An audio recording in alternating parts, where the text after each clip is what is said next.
Hello everyone, welcome to my channel study medic. तो अब हम लोग देखेंगे मध्य प्रदेश इलेक्शन कमीशन। हम लोगों ने लास्ट क्या देखा था, हमने इलेक्शन कमीशन ऑफ इंडिया देखा था।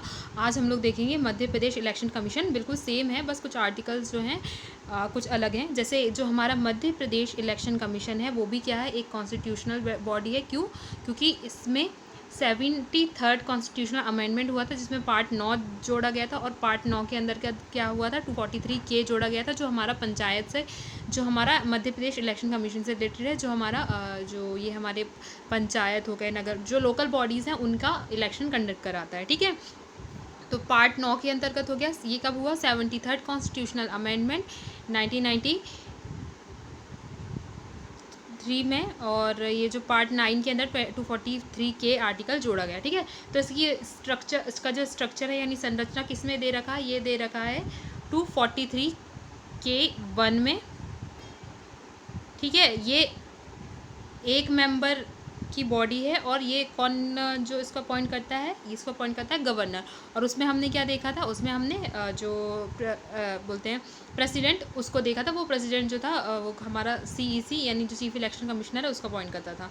ठीक है, इसका जो टर्म है, इसका जो टर्म दिया है, इसका टर्म 243(2) के अंतर्गत है, जिसमें उसका सर्विस टर्म होगा। जो गवर्नर इसका जो है सर्विस और टर्न क्या करेगा, डिसाइड करेगा। ठीक है, उसी के बाद उसी में 70, जैसे हमने भी 73rd कॉन्स्टिट्यूशनल अमेंडमेंट पार्ट 9 जोड़ा, और 243 आर्टिकल के अंतर्गत हमारा पंचायत वाला जो है वो आ जाता है। उसी प्रकार से 74 कॉन्स्टिट्यूशनल अमेंडमेंट में हमारा पार्ट 9A जोड़ा गया, जिसके अंतर्गत हमारा क्या आता है, हमारा नगर, जो हमारा नगर वाला है वो आता है। ठीक है, तो आगे चलते हैं। हमने अभी टर्म और सर्विस देख रहे थे, जो गवर्नमेंट के द्वारा डिसाइड किया जाएगा, लेकिन उसको जो भी है ना, उसका जो टेन्योर है वो फिक्स्ड नहीं है, लेकिन जो उसका रिमूवल है वो बिल्कुल हाई कोर्ट के जज के जैसा उसका क्या होगा, रिमूवल होगा। और रेजिग्नेशन किसको दिया जाएगा, ये दिया जाएगा गवर्नर को। ठीक है, तो हमने 241 में क्या देखा, 241 में हमने स्ट्रक्चर संरचना देखी, जो एक सदस्यीय थी और जो गवर्नर द्वारा की जाएगी। 243(2) में हमने क्या देखा, इसमें हमने देखा जो भी हमारा जो भी सैलरीज टर्म है वो, जैसे टेन्योर है इसका फिक्स्ड नहीं है, और जो रिमूवल है वो हाई कोर्ट के जज के जैसे दी जाती है। जैसे हमने इलेक्शन कमिश्नर में क्या देखा था, जो सुप्रीम कोर्ट ऑफ जज है उसके जैसे उनकी क्या थी, उनकी सैलरी थी, जो इलेक्शन कमीशन 1991 के तहत डिसाइड हुआ सेक्शन 3 के अंतर्गत। और टर्म क्या था, 6 वर्ष 65 वर्ष, जो हमारा सेक्शन 4 के अंतर्गत था, जो इलेक्शन कमीशन 1991 में जो संशोधन हुए थे वो। ठीक है, इसी में रेजिग्नेशन भी क्या है, इसमें रेजिग्नेशन हमारा गवर्नर को दिया जाएगा। ठीक है, फिर नेक्स्ट है। ठीक है, तो हमने अभी क्या देखा, हमने 74 कॉन्स्टिट्यूशनल अमेंडमेंट देखा था, उसके अंतर्गत पार्ट 9A जोड़ा गया, जिसमें आर्टिकल कौन सा था, 243ZA, जो हमारा पंचायत सॉरी जो नगर पालिका, नगर निकाय है, उसके बॉडी से रिलेटेड है, इलेक्शन से रिलेटेड है, 243ZA। ठीक है, फिर 243(3) देखेंगे, तो इसमें गवर्नर जो है कोई भी स्टाफ क्या करेगा, नियुक्त कर सकता है, जो स्टेट इलेक्शन कमीशन के लिए काम करेगा। ठीक है, फिर 243K में क्या देखा हमने, लेजिस्लेचर जो है यानी जो भी विधायिका है वो कानून बना सकेगी, जैसे पंचायत वगैरह के लिए, है ना। फिर जो लास्ट है हमारा 243K5 में हमने क्या देखा, इसके अंतर्गत है, इसमें कोई भी डिलिमिटेशन यानी जो परिसीमन कमेटी है, इसमें कोई भी चैलेंज नहीं कर सकेगी और कोई भी लॉ कानून नहीं बना सकेगी। मतलब कोई भी चैलेंज नहीं, जो डिलिमिटेशन जो है परिसीमन समिति, वो उसमें कानून बना सकेगी, सॉरी, है ना। तो ठीक है, हमने क्या देखा, 243K के अंतर्गत हमारा क्या था, के अंतर्गत हमारा जो 73 कॉन्स्टिट्यूशनल अमेंडमेंट है, उसमें पार्ट 9 का 243K जो है वो पंचायत से रिलेटेड है। और 9A में 74 कॉन्स्टिट्यूशनल अमेंडमेंट में। ठीक है, तो हमने पार्ट 9A के अंतर्गत हमने नगर पंचायत वाला सिस्टम देखा। ठीक है, 243 K1 में हमने क्या देखा था, संरचना देखी थी। सेकंड में हमने क्या देखा, जो गवर्नर है वो तो हमने देख लिया था, ठीक है। उसमें टर्म देखा था, टेन्योर देखा था। 3 में हमने क्या देखा था, जो 3 में गवर्नर है कोई भी स्टेट इलेक्शन कमीशन के लिए स्टाफ नियुक्त कर सकेगा। 243 K में हमने क्या देखा, जो लेजिस्लेचर है वो पंचायत के लिए जो है कानून बना सकेगी, ठीक है। चलिए फिर अब हम इसके फंक्शन देख लेते हैं, अब इसके कार्य देख लेते हैं।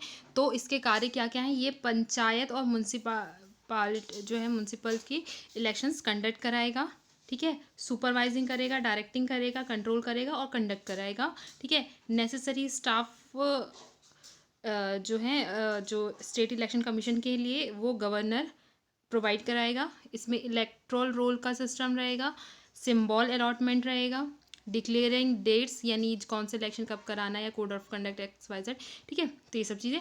फिर जो examination of nomination papers, polling booth और कैंसिलेशन ऑफ इलेक्शन, ये चीज़ें कराइए। तो क्या क्या देखा हमने, panchayat, municipal election, supervising, directing, control, conduct, necessary staff for state election commission to governor, symbol allotment, declaring dates, electoral roll, examination of nominations paper, polling booth, cancellation of elections, ये सब चीज़ें क्या इनके क्या रहेंगे, कार्य रहेंगे Madhya Pradesh state election commission ठीक है।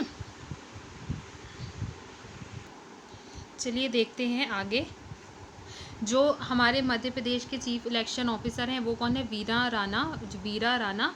और एक ऐप भी मध्य प्रदेश के द्वारा एक ऐप लॉन्च किया गया था जो इलेक्शन से रिलेटेड था, उसका नाम था क्या, चुनाव ऐप, ठीक है। 1 फरवरी 1994 को क्या किया गया है, मध्य प्रदेश स्टेट इलेक्शन कमीशन का जो है ये बनाया गया है। इसके फर्स्ट कमिश्नर कौन थे, NV लोहानी। और करंट में कौन है, ये हैं हमारे बसंत प्रताप, ठीक है, बसंत प्रताप सिंह, जो 1 जनवरी 2019 को बने हैं। इसके एक सचिव कौन है, प्रकाश चंद्र, ठीक है।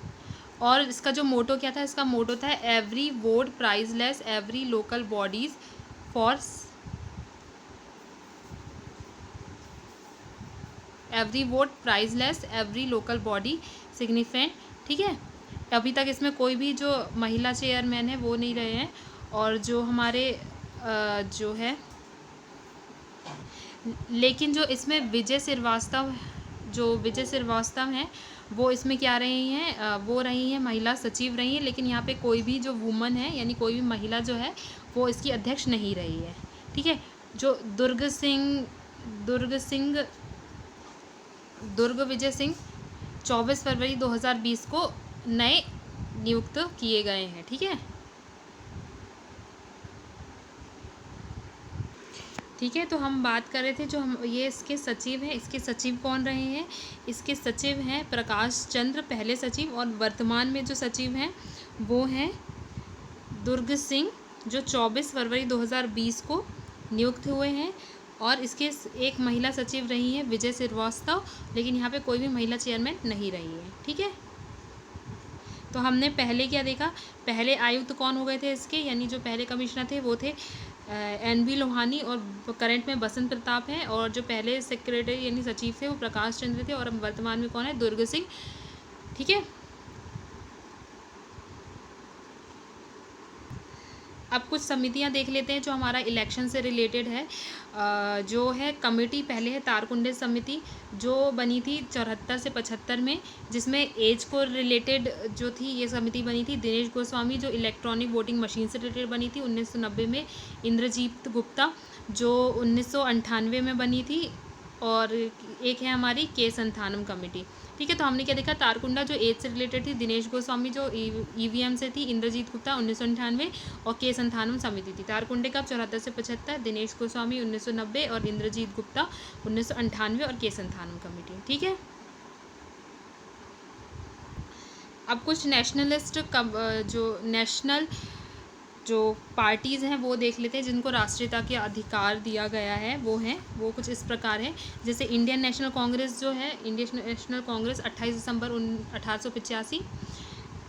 कम्युनिस्ट पार्टी ऑफ इंडिया ये हो गई 25 दिसंबर 1925, यानी 25 दिसंबर 1925, ठीक है। फिर CPI जो